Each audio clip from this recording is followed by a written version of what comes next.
What's up, everybody? Couch Mills here, coming at you with a brand new Valorant video. And in this video, we gotta break down patch 5.06, talk about what's not in it, talk about what 5.07 will probably look like. But first, let me tell you about this insane tool, the Overwolf Valorant Tracker. This is an in-game Valorant tracker that is gonna give you live performance updates while you're playing. You're gonna be able to look at your player profile, find your best and worst maps so that you know exactly what you need to focus on, your own personal stats, your most played agent that you can use to gather important information about what you need to do and how you can improve from here. This is our most exciting sponsor yet because it goes hand in hand with our mission to help you improve, and this is perfect for those of you who want to climb. So go check it out right now in the download links below. Now, I'm not gonna lie to you, patch 5.06 is basically bare bones as far as buffs and nerfs are concerned and balance changes at all. And we knew this was gonna happen because Champions is going on right now in the middle of a big tournament. It doesn't make sense for you to change anything because the patches are lined up with the live service game and the pro games. And also, after Champions is over, Riot can use the data gathered from Champions to make balance changes that make sense. So we're going to cover the changes in 5.06, the quality of life changes and the bug fixes, and we're going to talk about all of the future changes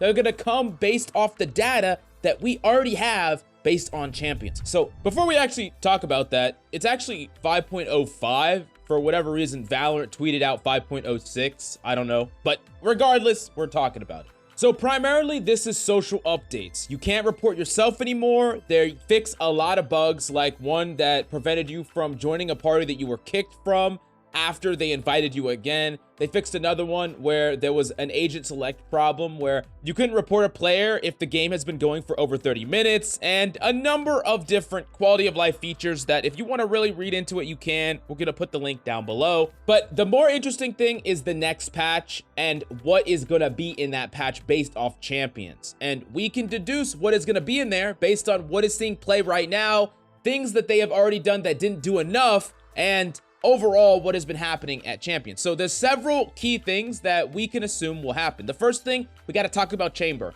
Chamber is still at 76% pick rate across the board right now in pro play at Champions. While yes, he was like near 90% at one point before the nerfs obviously didn't do enough to remove him from his top pedestal. So he definitely needs to be touched up in some way if you want him to be removed from the meta, if that's what Riot is wanting, which based on their past actions makes sense. So I would expect Chamber to get even more nerfs coming after Champions in the next patch. So that's something to keep an eye on. As for any other characters on the list as far as nerfs are concerned, the second most picked character is Fade, but Fade just recently entered the limelight, and at this point, there's a lot of other characters that create a healthy competition in the Initiator class. Sure, she is like the go-to best information gathering initiator, and when compared to Sova, she is outranking his pick rate, but I don't necessarily think that you need to solve that at all. I think it's perfectly fine and balanced in the way it is, at least at this point, and of course, we could talk about buffs to Sova and things like that in a second, but for now, there is no other apparent character that needs nerfs outside of perhaps Viper. However, it doesn't make sense to nerf a character when a competition to her is about to be introduced in the game with another controller. Now we can move on and talk about buffs to characters, and there's a lot of characters that don't have a ton of love at freaking Champions. And, you know, obviously, the Phoenix buff didn't do enough to make the character good enough to see pro play. Now, there's an argument to be made that that doesn't have to change, and it's perfectly fine the way it is, but I could imagine more buffs going to that character.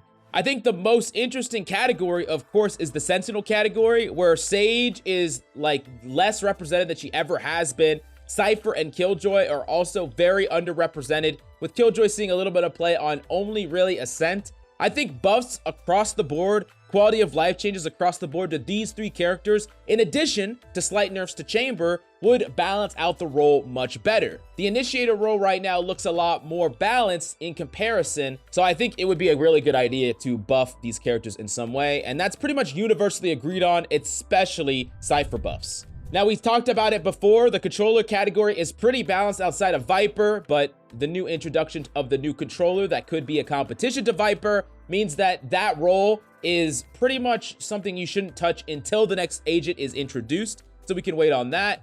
Like I said, Initiator is fairly balanced, and the only role left is the Duelist role, which I think is an interesting role to say the least, because right now it's being warped heavily due to the Chamber meta. But there are some duelists that just might never see consistent play in pro play, right? Characters like Yoru, characters like Reina, these characters are phenomenal in ranked, but to bounce them to a state where they're good in pro play might make them way overtuned for ranked play. So for now, I think the duelist role is another role that doesn't really need to be touched all that much, maybe outside of Phoenix.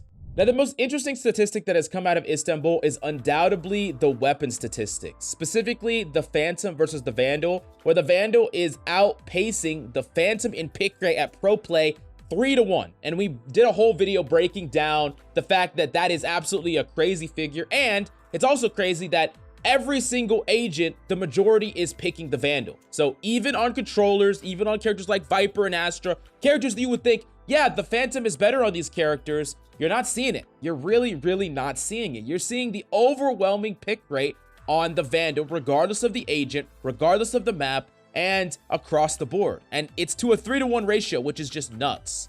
Now, you could say that this is actually a result of the Chamber meta, right? Because you need to be able to challenge ops all the time and contest them. Because ops are used very often, you need a weapon that can fight and challenge long sightlines. You could make an argument there. And perhaps if Chamber nerfs went through, not only would Chamber, who's definitely skewing the statistic towards Vandal, see less play, but you would need a Vandal less. But I don't necessarily think that's the whole issue. And there have been many arguments made that the Phantom could use a slight buff in some regard. I think that anything over something really minuscule would be way overkill. It would be a huge overreaction. But when we look at Copenhagen, which was the last event, and the Vandal was a 2-1 ratio, and then we look at this event, now it's a 3-1 ratio, it makes you wonder, at some point, will the Vandal just keep getting better and better, more picked, and will it be the go-to preferred weapon? And if that's the case, is that a bad thing? Do these weapons have to be balanced? There's a lot of discussion here, and I'm not saying that one thing should happen or another, but I will say that Riot has basically stated in the past and done it in the past where they balance these weapons. For a while, the Phantom was overwhelmingly the better choice, and they actually buffed the Vandal. So it makes me wonder whether or not they will actually target these weapons, especially when there's such a huge discrepancy in pro play. But I really want to hear your opinion about that. Would you actually balance, buff, change any of these weapons? And when it comes to the agents, do you think that you should nerf Chamber, nerf these agents further? Do you think that we should buff other agents to compete? Like, instead of nerfing Chamber, do you think we should just super buff all the other Sentinels so that they conflict and compete? I'm really interested in your insight and opinion, but I'm just breaking down what is most likely going to be on Riot's radar come after Champions. Remember, Champions ends on the 17th and 18th, so make sure you watch the finals and, you know, get hyped up for your team. NA is popping off right now, so get excited for those of you who are in NA. And thank you for coming by. Let me know what you think, and I'll talk to you next time.